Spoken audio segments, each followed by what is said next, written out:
Carl, Conrad. Hey, how you doing? You're Dino's buddy, right? Yeah, that's right. How is my oldest nephew? It's good. I just saw him yesterday. Oh, did he tell you what I need? No, not really. Alright. I have this idea, okay? It takes a crowd to start a crowd. Okay. So I want you and a couple of guys to stand outside and look through the window for a couple hours. I still don't get it. You, two friends, outside. Look through the window at the breads and the cakes. People come by and get curious.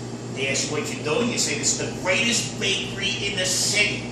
They come in now, maybe later, or they go home and they tell their friends they got this big secret about the city. Yeah, but they'll think we're crazy standing in front of a window for hours. Don't overthink it. Get a couple buddies to hang out. I'll give you $15 an hour. Come on, just act like you like the place. You guys are wannabe actors anyway, aren't you? You prefer the term aspiring. Okay. Great. Just remember, okay? It takes a crowd to make a crowd. All right, well, I mean, I've got nothing better to do, so I guess we're in. All right, thanks, Carl.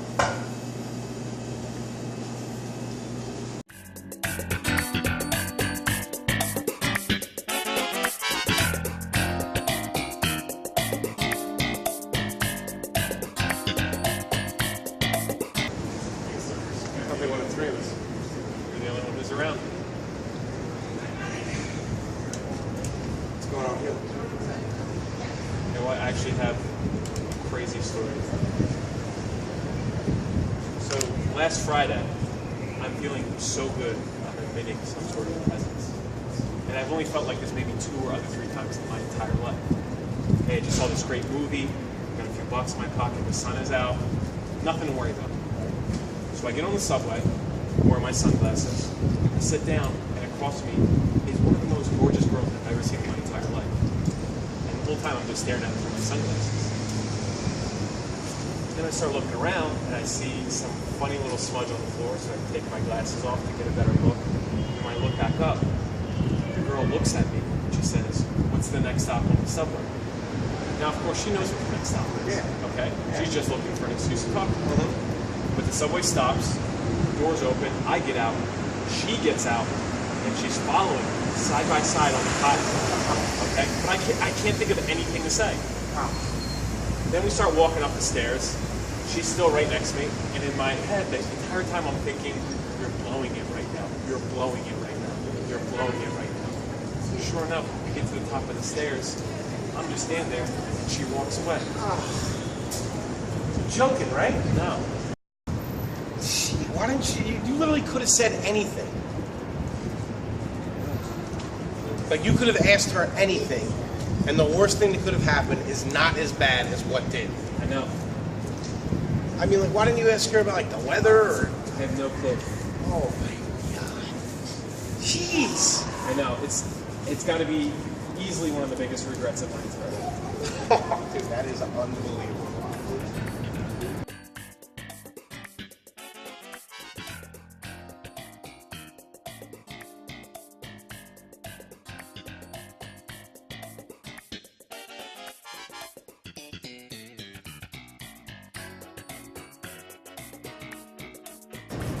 I would feel too bad. Hey, what's that? Well, I had a similar situation happen to me back in college. It was me and Joey Staggs. We were going to a Grateful Dead show. All right. We drove up there with like 8 other people in the van. We were all tripping. So, and I was high as shit. Now I didn't even notice her on the way up, but on the way back, sitting next to me, is one of the most beautiful girls I had ever seen in my life. Long black hair, rosy cheeks, tight little body. This chick Sarah. So we get into this whole big conversation about music and life and how like all this cosmic stuff, how like everything was affecting us, and that was it, literally. And I was high, so I didn't pull the trigger. So we pull up to the house, they let us out. I think I give her like some awkward car hug, you know what I mean? Nothing. So then, the next day I wake up and I start thinking about her all the time. Like literally, just I'm obsessed with this chick. Somebody find me this girl. You know what I mean? I was asking people, you know, does she go to her school? You know, where's she from? All this stuff. Nothing. Nobody can find this chick. Just vanished. So that summer, I had a job at a pizza place. All right. Hey, do you think this bakery is any good? Yeah, it's the best in the city. All right. So I get this job at this pizza place. Now there was this kid that worked there with me named Bobby. Every once in a while, Bobby's girlfriend would show up. They'd smoke weed in the back. They'd make out in the office. Whatever. No big deal. Except this one night, months after the concert, okay, after I've been looking for this chick, the whole 9 yards, who does Bobby's girlfriend show up? Sarah. No. I swear to God.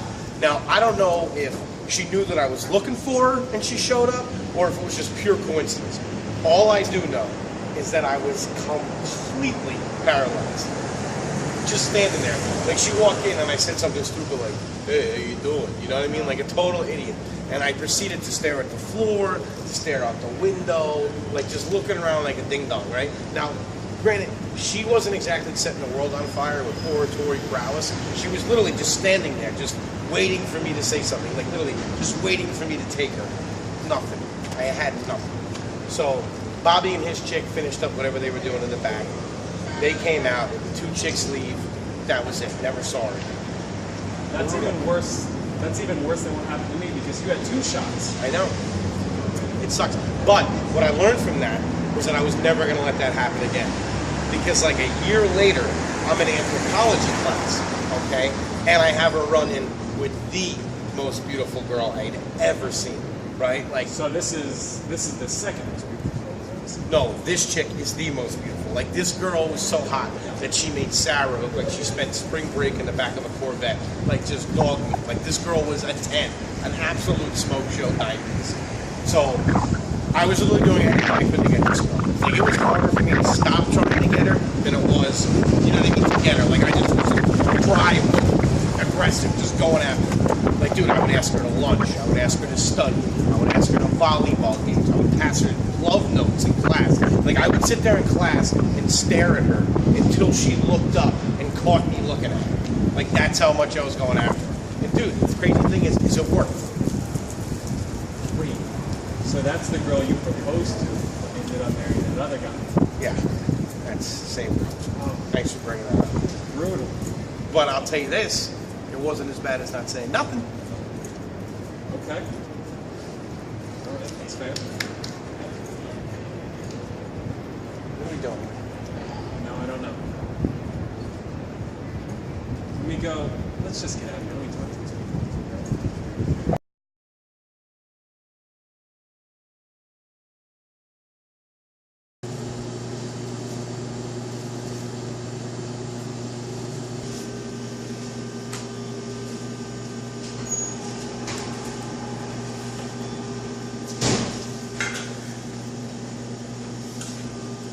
Hey, I think we're actually going to take off.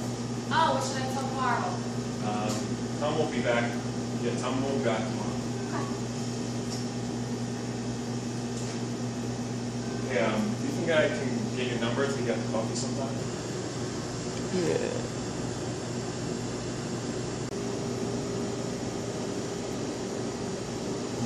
No.